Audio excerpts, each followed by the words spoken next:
he became a human being, and a total one. I mean, he included everything. He could be terrible. He could be terrible. He could be absolutely terrible. Oh, in these races. Yeah. I remember one thing when we sailed on the lake up there, Bollingen, you know, in his boat, and there was the wind died down completely, and we were way up from the Turm, you know. I see. Yes. Way up, and so there was nothing else but to row. And I was an old sailor, and you know, I knew how to row, indeed, better than he did, as a matter of fact. I know it's young. So I went and rowed, and he started criticizing me for every single part of the movement I made with those rows. And he knew it better, of course. Oh, and did he row himself? Joan was in the boat as well, my wife, and so it was absolutely, it was hell. It was real hell. Until I said, good, fine, do it yourself. Yes, you finally said. And he did it? Yes, he had to. Oh, he had to if you gave... He had to. Yes. I wouldn't make one single move. So, and did he ever apologize? No. No? Really? Oh, he could be terrible. Oh, he could be really terrible. When I was his secretary, he grumbled at me with a very loud voice. And he was, he didn't like when I took it personally. So I took it. And sooner or later there was a big and very beautiful, how do you say, belohnung, recompense, a compensation. He compensated it. He knew exactly what he had done. And then one was rewarded. If one could stand it and if one didn't took it personally. You see, he was so burdened by his ideas and by people outside and his inner figures. So I understood it quite well. He had to have a let out, ventil. Ventilate. And went out. The steam has to go out. Yes. And it sometimes came out on you when you were there. Yes, why not? Yeah. The personal shadow is the personal shortcomings of things which every human being could be conscious of, which is not archetypal. For instance, such things as greed for money or jealousy, inferiorities which everybody has, but prefers not to know about. If one is jealous or if one is suddenly possessed by wanting money or so on, one could know about it if one is honest with oneself. But the collective shadow has to do with the dark side of the archetype of the self. That means it's the shadow of the God image. In the Christian tradition, it would be the devil. And that has always been personified and felt as something which has not to do directly with the human being. I mean, if somebody is possessed by the devil, he's much worse than just, he's not human, it's demonic. And, but on the other hand, generally that merges. First you have this area of dim, dark side, and behind it lurks the other. I've, for instance, seen that when Germany went to the devil in Nazism, people fell into it through their personal shadow. For instance, they didn't want to lose their job because they were clinging to money. That was their personal shadow. But then they joined in with the Nazi movement for that reason and did much worse things than they would have done normally under normal social conditions. So you can say the personal shadow is the bridge to the collective shadow, or the open door to the collective shadow.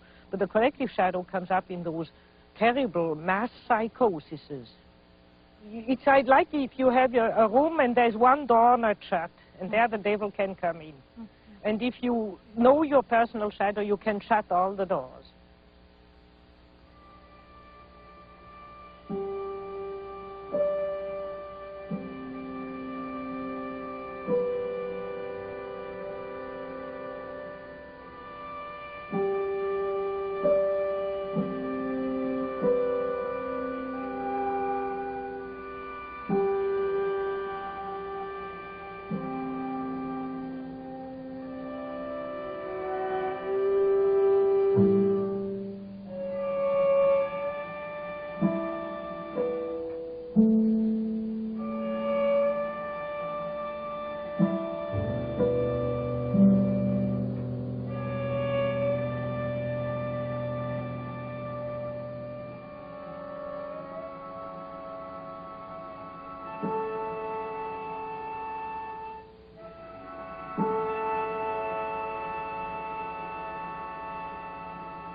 I think that it's quite an important fact historically that there were very few of us that intentionally became analysts. What happened was that we all had neuroses, and we were nice, fat, juicy ones, and we were vibrating like an Aeolian harp in a high wind. And very often this was exacerbated by a marriage relationship. And so that most of us of my generation didn't prepare to be an analyst, but we went to an analyst so that he could tinker with our psyches. And somewhere along the line we'd say, wouldn't it be peachy if I could be one of those too? I have to remember our first appointment, because Joe and I went together, and he talked right over the top of my head to Joe, arranging my appointments. And I finally said, well, where do I come in? And he said, oh, that comes later. And I'll never forget that. Jane and I arrived in Zurich in 1932. We had a very deep bond between the two of us, but we also were very dissimilar.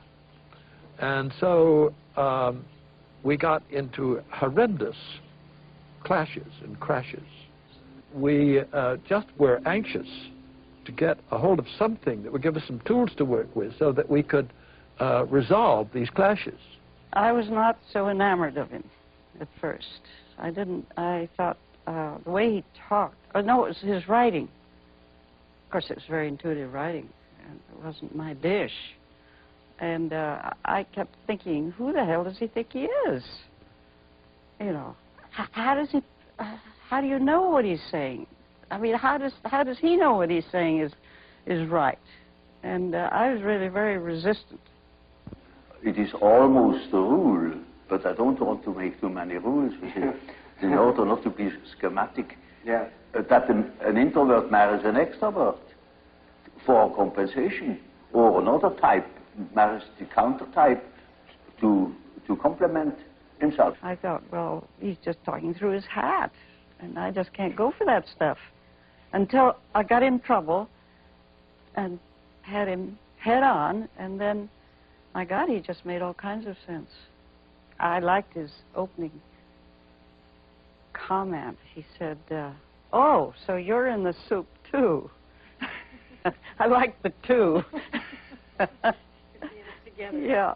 The archetype is a force, it has an autonomy.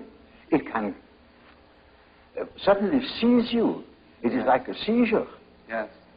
So, for instance, falling in love at first sight, that is such a case. You see, you have a certain image in yourself, without knowing it, of the woman, of the woman. Yes. Now you see that girl, or at least a good imitation of your type. Yes. And instantly you get a seizure, and you're gone. Yes. And afterwards you may discover that it was a hell of a mistake. Or you see, a man is quite capable, he's intelligent enough to see that that woman of his choice, as one says, not no choice, he has been captured. Yeah. You know, he sees that she is no good at all, that she is a hell of a business. And he tells me so, and he said, for God's sake, doctor, help me to get rid of that woman. He can't. He's like clay in her fingers. And that is the archetype. That is so-called archetype of the anima. Yes, yes. He thinks it is all his soul, you know. Like the girls, you know, when a man sings very high, then he thinks he must have a very wonderful spiritual character because he can sing the high C. Yes. And she's badly disappointed when she marries that particular number. Yes. Well, that is the archetype of the animus.